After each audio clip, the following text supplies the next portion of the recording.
अस्सलामुअलैकुम स्टूडेंट्स, आज का ये मेरा वीडियो ट्यूटोरियल या वीडियो लेक्चर जो है वो सेकंड ईयर फेडरल बोर्ड के स्टूडेंट्स जो कि अगर नावल की तैयारी करना चाहते हैं और विद इन 10 to 20 मिनट्स में इंशाल्लाह ये आज का अगर आप ये वीडियो लेक्चर सुन लेते हैं तो आप ये क्वेश्चन जो है बखूबी और बआसानी जो है वो इसको सॉल्व कर सकते हैं। मेरे ख्याल से स्टूडेंट्स को टेक्निक की ज़रूरत होती है और बहुत सारे बेसिस जो कि इसके लिए ज़रूरी है। मैंने एक और वीडियो लेक्चर बनाया हुआ है जिसमें बेसिस ऑफ स्टोरी या एलिमेंट्स ऑफ ए स्टोरी, उसमें ड्रामा भी आ जाता है, उसमें नावल भी आ जाता है और उसमें आपका प्ले भी आ जाता है। और उसके अंदर जो एलिमेंट्स होते हैं उनको पढ़ना बहुत ही ज़रूरी है। और इसके बाद ये वाला मेरा वीडियो लेक्चर आप ज़रूर सुने। अगर आप नावल के क्वेश्चंस, स्पेशली सेकंड ईयर के स्टूडेंट्स जो कि नावल के क्वेश्चन सॉल्व करना चाहते हैं, ये आपका 6 मार्क्स का क्वेश्चन होता है। 2 क्वेश्चन स्टूडेंट्स को दिए जाते हैं और एक क्वेश्चन जो है वो आपने कोई भी सॉल्व करना होता है। मेरे ख्याल से अगर आप बेसिस जो है, जो कि आज मैं डिस्कस करने वाला हूँ, और इसमें 5 से 6 ऐसे क्वेश्चंस हैं जो कि बहुत ही इंपॉर्टेंट है, जिसको हम कह सकते हैं कि most important questions for novel. तो अगर आप ये सुन लेते हैं तो ये आप विद इन 20 मिनट्स जो है वो बहुत अच्छी आप तैयारी कर सकते हैं इसमें। जी स्टूडेंट्स, तो आज हम Lord of the flies novel के जो इम्पोर्टेंट क्वेश्चंस हैं इनकी बात करेंगे यहाँ पे। और ये study SLO based study for federal board होगा। और यहाँ पे HSFC पार्ट 2 इंग्लिश यानी सेकंड ईयर के जो नॉवल है लॉर्ड ऑफ द फ्लाइज, इसके इम्पोर्टेंट क्वेश्चंस कौन से हो सकते हैं। तो यहाँ पे जो इम्पोर्टेंट क्वेश्चंस है, नंबर 1 इज हियर। अब अच्छा, ये जो क्वेश्चन है ये बी पार्ट क्वेश्चन होता है, उसके 6 मार्क्स होते हैं, जैसे कि यहाँ पे दिया हुआ है, answer any one of the following parts of the question 6 marks. और here is the important question, ये इम्पोर्टेंट क्वेश्चन है। यानी यहाँ पे ये देखें, ये कह रहा हूँ कि ये सिर्फ ये नहीं है कि यही इम्पोर्टेंट क्वेश्चन है, बस बल्कि इससे रिलेटेड हो सकता है कि मुख्तलिफ तरह से ये क्वेश्चंस दिए हुए हों, वो हमने देखने होंगे यहाँ पे। नंबर 1 अगर हम देखें यहाँ पे, characterization like many elements of story telling technique is an invisible tool which helps build and portray strong, flawed, or flawless and realistic depiction of characters. Explain the above statement in the context of any work of fiction you have read and discuss how a character undergoes different phases of development. अच्छा, ये एक बहुत ही important question है कि भाई characterisation जो है वो स्टोरी के अंदर कैसे हो रही होती है, यानी जो करेक्टर्स हैं मुख्तलिफ, वो कौन कौन से करेक्टर्स यूज हो रहे होते हैं और वो कैसे डेवलप हो रहे होते हैं पूरी स्टोरी के अंदर। एक ये इंपॉर्टेंट क्वेश्चन है। Here is the second question, which is I believe the most important question और हमें पता होना चाहिए। Explain climax and anticlimax with reference to any narrative work of literature you have read. अब ये जरूरी नहीं है कि यही क्वेश्चन इंपॉर्टेंट हो सकता है कि explain climax with reference to any narrative work, तो आपने सिर्फ क्लाइमैक्स को एक्सप्लेन करना होगा। हो सकता है कि क्वेश्चन हो कि भाई व्हाट इज एंटी क्लाइमेक्स, या हो सकता है क्वेश्चन हो व्हाट इज कॉन्फ्लिक्ट सेटिंग। तो प्लॉट बेसिकली एलिमेंट्स ऑफ जो स्टोरी होते हैं, जो कि मैं पहले बता चुका हूँ। आप ज़रूर जो है वो जो बेसिस हैं नावल के, ड्रामा के या स्टोरी के, वो ज़रूर देखें। मेरा एक और वीडियो ज़रूर बना हुआ है इसके ऊपर, आप उसको जो है वो अच्छे तरीके से सुने। यहाँ पे जो है वो आप देखें third question, which is very essential and again it is about character. Narrative work of literature depicts the desires and struggle of the characters. यानी कोई भी narrative work है, literature है, इसके अंदर characters की desire और struggle जो है वो चल रही होती है और दी हुई होती है राइटर ने या ऑथर ने। How does a writer bring home his message through his characters? यानी characters के थ्रू राइटर हमें कैसे जो है वो मैसेज देता है, कैसे मैसेज कैरेक्टर्स के थ्रू हमें जो है वो पहुंचा रहा होता है। अब ये देखें, ये एक डिफरेंट क्वेश्चन जरूर है ऊपर से, मगर है वही कैरेक्टर्स के ऊपर, तो हमें डिफरेंट तरीके से ही इसका अटेम्प्ट करना होगा। ये एक इंपॉर्टेंट क्वेश्चन मैं समझता हूँ है। इसके बाद स्टूडेंट्स ये देखें, fourth question which I believe is very essential, and discuss the setting of one of the work of fiction you have read. Also point out its connection with the main action of the fiction. अब ये settings क्या होती हैं एक novel के अंदर या एक ड्रामा स्टोरी के अंदर, सेटिंग क्या होती है। और ये पूछा हुआ है कि किसी भी जो है फिक्शन को हम कोई भी सेटिंग दे रहे होते हैं तो उसको डिस्कस करें। और हर नॉवल, हर ड्रामा, हर स्टोरी के अंदर सेटिंग दी हुई होती है। इसका आंसर हम बाद में पढ़ते हैं। पहले ये और इम्पोर्टेंट क्वेश्चंस देख लेते हैं। Question number 5, how is conflict the most important element to make a work of fiction interesting for the reader. यानी कॉन्फ्लिक्ट से रिलेटेड ये क्वेश्चन है। और क्वेश्चन नंबर 6 यहाँ पे, what is plot? How does it work in literary story? Plot क्या है और स्टोरी के अंदर जो है वो प्लॉट कैसे काम कर रहा होता है। तो ये I believe these are very important question, these 6 question. Students आप इनको जरूर जो है वो सुने, और अभी मैं इनको वन बाय वन करके इनके आंसर्स यहाँ पे दे रहा हूँ, और सिर्फ आंसर्स नहीं दूंगा बल्कि उनको एक्सप्लेन करूंगा कि भाई ये इनके आंसर्स किस तरह से लिखे हुए हैं, या इनका क्या मतलब है, क्वेश्चन का क्या मतलब है, आंसर का क्या मतलब है, ताकि जो स्टूडेंट्स अटेम्प्ट कर रहे हैं इनके आंसर्स वो जरूर अटेम्प्ट करना सीखें, और ना सिर्फ अटेम्प्ट करना सीखें बल्कि लेंथ कितनी होनी चाहिए और कितना लेंथी हम इसका आंसर लिखें कि हमें हमारे 6 मार्क्स जो है वो पूरे आ जाएं इसमें। तो चलें एक एक क्वेश्चन जो है वो अब डिस्कस कर लेते हैं। यहाँ पे देखें, answer any one of the following parts of the question और 6 मार्क्स।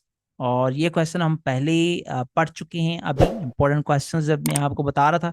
यहाँ पे देखिए पहला क्वेश्चन जो है वो है characterization like many elements of story telling. यानी बहुत सारे एलिमेंट्स हैं स्टोरी टेलिंग के।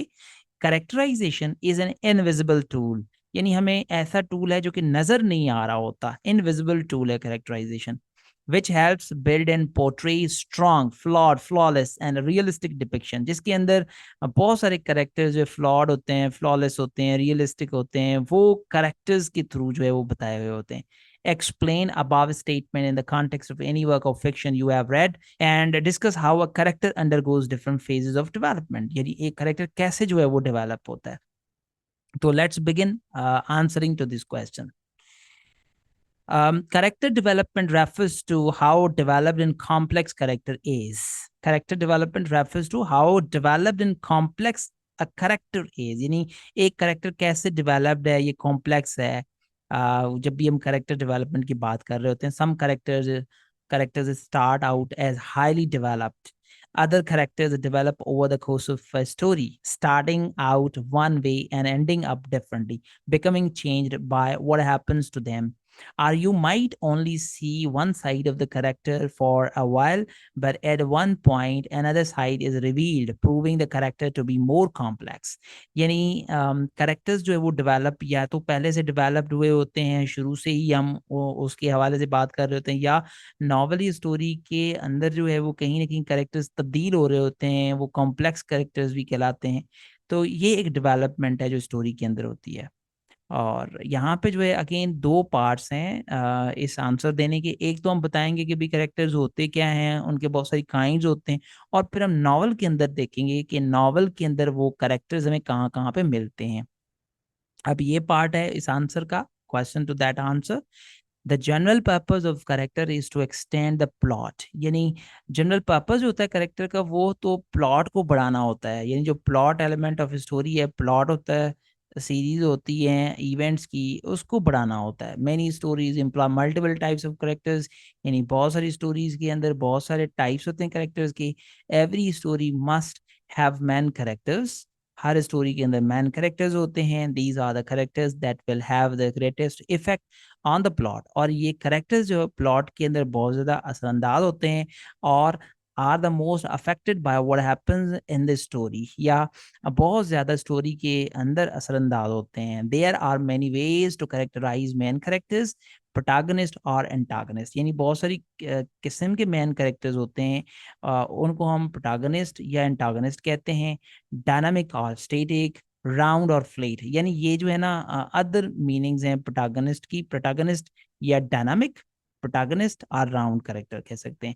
और एंटागनिस्ट या स्टैटिक कैरेक्टर कहेंगे उसको, या एंटागनिस्ट और फ्लैट कैरेक्टर।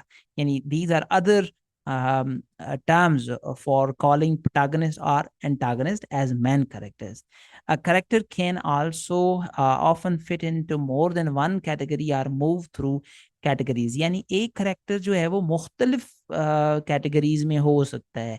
यानी एक प्रोटैगनिस्ट जो है वो डायनामिक कैरेक्टर हो सकता है, या प्रोटैगनिस्ट आगे चल के स्टैटिक कैरेक्टर भी हो सकता है।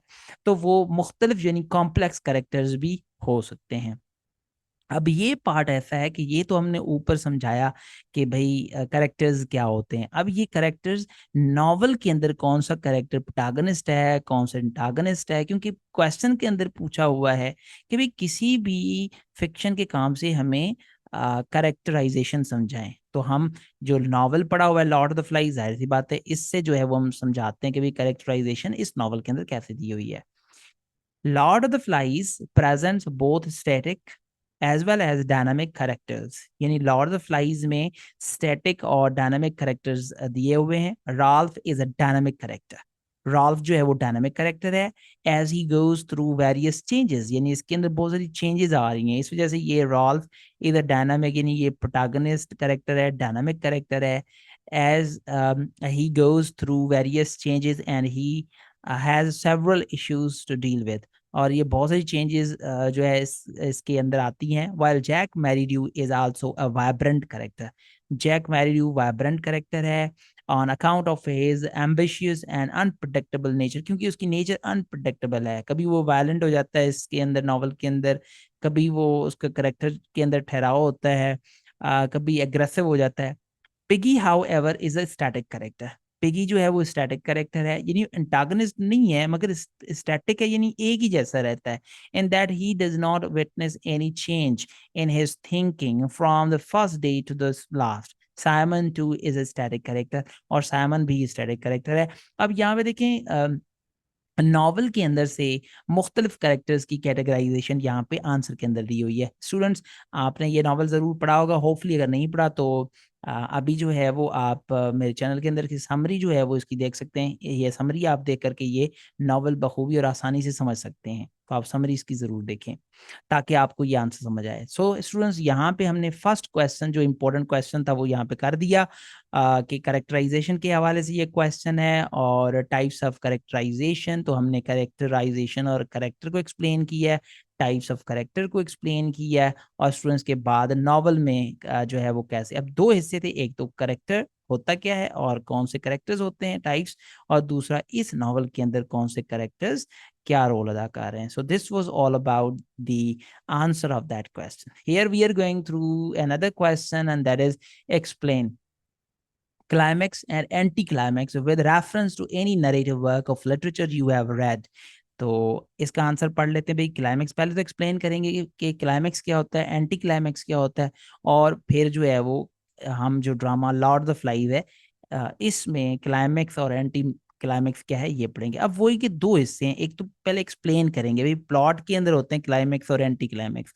तो हम ये जरूर जो है वो आंसर में लिखेंगे कि where is climax, where is anticlimax, और फिर हम प्लॉट को एक्सप्लेन करेंगे। इसके बाद नॉवल के अंदर देखेंगे कि novel Lord of the flies के अंदर क्लाइमैक्स क्या है, कहाँ पे आता है, और एंटी क्लाइमैक्स कहाँ पे आता है। तो आप ये जो डायग्राम मैंने यहाँ पे दिया हुआ ये एक्सप्लेन कर सकते हैं, ये दे सकते हैं। आप देखें कोई भी प्लॉट है स्टोरी का, पहले उसका इंट्रोडक्शन होता है, एक्सपोजिशन होती है, कॉन्फ्लिक्ट होता है, राइजिंग एक्शन होता है, क्लाइमैक्स होता है, the highest point in a story, then anticlimax, falling action and resolution. तो ये सारे जो है वो स्टेप बाय स्टेप चीजें चलती हैं हमारी। So here is the answer. और ये पहला हिस्सा है। दूसरा हिस्सा जो है वो नॉवल के अंदर से देखेंगे कि क्लाइमैक्स नॉवल के अंदर कौन सा है और एंटी क्लाइमैक्स कौन सा है। यहाँ पे जो है पहले पार्ट में क्या है answer, an anticlimax is similar to a climax in that it occurs at the highest height of tension in a narrative। यानी एंटी क्लाइमैक्स और क्लाइमैक्स दोनों सिमिलर सी चीजें हैं, ये कोई अपोजिट वर्ड्स नहीं है। ये देखें हाईएस्ट पॉइंट पे ही दोनों आते हैं, क्लाइमैक्स पहले आता है इसके बाद एंटी क्लाइमैक्स कहीं पे आ जाता है। How ever a climax is turning point. Climax को हम the highest point in story या टर्निंग पॉइंट कहते हैं, which begins to solve the main conflict in a satisfying way। यानी जब हम क्लाइमैक्स देखते हैं तो हमें पता लग जाता है स्टोरी का कि अब ये हुआ है, और सेटिस्फाई हो जाते हैं कि अब आगे जो है स्टोरी इस तरह से चलने वाली है। Where is an anticlimax is a turning point that is unsatisfying. फर्क ये है कि एंटी क्लाइमैक्स जो है ये अनसेटिस्फाइंग एक मोड है, एक टर्निंग पॉइंट है जहाँ पे हम अनसेटिस्फाइंग होते हैं। यहाँ पे बहुत सारे क्वेश्चंस हमारे माइंड के अंदर आ जाते हैं कि अब जो है वो अब ये हो गया तो क्या होगा, तो उसको एंटी क्लाइमैक्स कहा जाता है। The word anticlimax comes from the Greek prefix anti, meaning against, and the word climax, which means ladder or staircase. Thus, through the definition of anticlimax is not directly opposite that of climax. It does how that the storyline does not fully reach the same heights that a well thought out climax would. तो अब जो है वो हम second part यहाँ पे पढ़ रहे हैं, वही इसको एक्सप्लेन करने के लिए अब देखेंगे कि क्लाइमेक्स और एंटी क्लाइमेक्स जो है वो नॉवल के अंदर कहाँ कहाँ आता है. So here is the answer. The climax in the novel arrives when Simon sees Lord of the Flies and realizes that it is a beast, but then realizes that every boy has a beast in his mind. पहले तो बहुत बड़ा question था ना इस story के अंदर, Lord the flies. अगर आपने ये स्टोरी पढ़ी हुई है और ज़रूर पढ़ी हुई होगी स्टूडेंट्स, तभी जो है वो, क्योंकि ये तैयारी कर रहे हैं तो यहाँ पे आपको पता होना चाहिए इस स्टोरी का. तो उनको जब पता लगता है कि वो कोई जो है वो बीस्ट नहीं है, वो पिगी का सर है, तो फिर जो जब साइमन को पता लगता है, दैट इज व्हाई व्हेन ही, अब वहां पे ना सस्पेंस जो है वो जो था वो खत्म होता है. हाईएस्ट पॉइंट हमें पता लग जाता है कि अब आगे स्टोरी को क्या होगा, स्टोरी में आगे क्या होने वाला है, ये हमें पता लग जाता है. तो this is climax. That is why when he tries to come back and join the boys, they kill him considering him as a prey. जब ये वापस आता है साइमन अपने दोस्तों को बताने के लिए, तो वो इसको मार देते हैं. और यहाँ पे यानी जो है वो, this was all about the climax. However when Jack engineers the killing of Piggy, this is the anticlimax. अब जहाँ पे पिगी को मारने के लिए जैक जो है वो उठ खड़ा होता है और एक प्लान बनाता है, this is anti climax of Lord the flies. Anti climax इस वजह से है ना, क्योंकि वहां पे पहले तो हम समझ रहे थे कि ये कोई बीस्ट को ढूंढ रहे हैं, उसको मारने की कर रहे हैं, और फिर साइमन को पता लग जाता है, हमें पता लग जाता है, दिस इज क्लाइमेक्स. सस्पेंस कहीं ना कहीं वो टर्निंग पॉइंट होता है इस ड्रामे का. मगर बाद में दोबारा से पिगी को जब वो मारने लगते हैं, तो वो इंटेंशनली मारते हैं, तो वो दिस इज एंटी क्लाइमेक्स, क्योंकि वो जो एंड है ना वो अनसेटिस्फाइंग होता है. उससे हमें पता लग रहा होता है कि ये क्या कर रहे हैं इस स्टोरी के अंदर. So this is the answer, that climax and anti climax of the drama Lord the flies. तो अब स्टूडेंट्स यहाँ पे ये आप जरूर देखें, ये मैं दोबारा से रिपीट कर रहा हूँ, ये लेंथ आप जरूर चेक करें कि कितनी लेंथ आपने जो है वो अगर ये नॉवल का क्वेश्चन आ जाता है तो आपने देनी है इसके अंदर. तो ये देखें ऑलमोस्ट, और ये इतना जो है वो एक पेज आपको दिया भी होता है एग्जामिनेशन में, जिसको आप सॉल्व कर सकते हैं. अब यहाँ पे हम जो है वो चलते हैं तीसरे क्वेश्चन की तरफ. And the third question is discuss the setting of one of the work of fiction you have read. यानी सेटिंग जो है किसी भी काम की जो है वो आप दें कि सेटिंग क्या होती है किसी भी स्टोरी के अंदर. तो जाहिर सी बात है लॉर्ड द फ्लाइज हमने पढ़ा हुआ है, इसी की सेटिंग जो है वो यहाँ पे हम देंगे. Also point out it's connection with the main action of the fiction. और उसके किसी भी फिक्शन से कोई कनेक्शन दें तो कनेक्शन हम लॉर्ड द फ्लाइज से देंगे. स्टूडेंट्स मेरा जो है वो, दोबारा से मैं कह रहा हूँ कि मेरा काम जो है basis of or elements of drama play or story, मैंने जो है वो ये बेसिस जो है वो बनाए हुए हैं, ये वीडियो लेक्चर बनाया हुआ है, वो ज़रूर सुने, ताकि अगर किसी और एंगल से भी कोई क्वेश्चन आता है तो आप वो सॉल्व कर सकें. इसके आंसर की तरफ बढ़ते हैं. What is the answer to this question? In this regard, the setting and the sequence of Lord of the Flies comes to my mind when I coming to talk about setting. So मेरे mind में जो है वो Lord the Flies की setting mind में आती है. This play of Lord of the Flies takes place on an unnamed, uninhabited tropical island in the Pacific Ocean during fictional worldwide war around the year 1950. अब setting होती क्या है किसी भी स्टोरी की सेटिंग, यानी कि किस जगह पे किस टाइम पे कौन सी चीज फिल्माई गई है, या स्टोरी कहाँ पे हम बता रहे हैं. भाई 90s की स्टोरी है, 80s की स्टोरी है, आइलैंड पे है, घर में है, रूम में है, किसी पार्क में, दिस इज कॉल्ड सेटिंग. तो यहाँ पे सेटिंग बताई हुई है कि भाई Lord of the flies setting ये है कि किसी अनजान किसी आइलैंड पे पैसिफिक ओशियन में जो है वो, और वर्ल्ड वॉर से भागे हुए बच्चे 1950 में, और वो इस जाके आइलैंड पे निकलते हैं, ये सेटिंग है. The boys arrive on the island when an aeroplane that was presumably evacuating them crashes. From the moment of their arrival, the boys begin destroying the natural harmony of the island. अब island जो है, island में ये बच्चे जैसे पहुंचते हैं, इनका प्लान क्रैश होता है और यहाँ पे आकर के नेचर में इस आइलैंड पे आकर के इसकी हारमोनी को भी तबाह करने की कोशिश कर रहे होते हैं. The natural world is violent and impartial to the civility and the order of human life, as evidenced when the tide reclaims the brutalized bodies of salmon and piggy. और इस सेटिंग में ये भी हम देखते हैं कि एट द एंड सैमन और पिगी की लाशें, क्योंकि वो समंदर पे जो है वो टाइड्स से, लहरों से आती हैं, तो ये सारी चीज़ें देख करके हमें लग रहा होता है इंसान की जो फितरत में ब्रूटैलिटी है, जुल्म करना है. So this was all about the answer to this question. तो सेटिंग होपफुली कि हमने नॉवल की बता दी हुई है.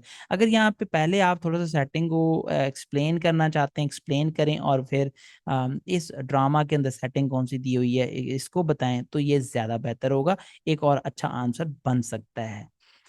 So students, here we are going to talk about question number 4. This is one of the important questions. How is conflict how is conflict the most important element to make a work of fiction interesting for the readers? यानी यहाँ पे ये conflict, plot के अंदर हमने पढ़ा था ना कॉन्फ्लिक्ट क्या होता है, ये सारी चीजें, क्लाइमेक्स, एंटी क्लाइमेक्स. अगेन मैं कहता हूँ ये बहुत जरूरी है जानना. आप जो है मेरी वीडियो एलिमेंट्स ऑफ ड्रामा जरूर देखें, या एलिमेंट्स ऑफ स्टोरी जरूर देखें, ताकि आपको ये चीज़ों का पता लगे. आंसर देखते हैं, इस क्वेश्चन का आंसर क्या है. इन अ नॉवल, अब कॉन्फ्लिक्ट क्या है, और किसी भी स्टोरी का कॉन्फ्लिक्ट बताना है.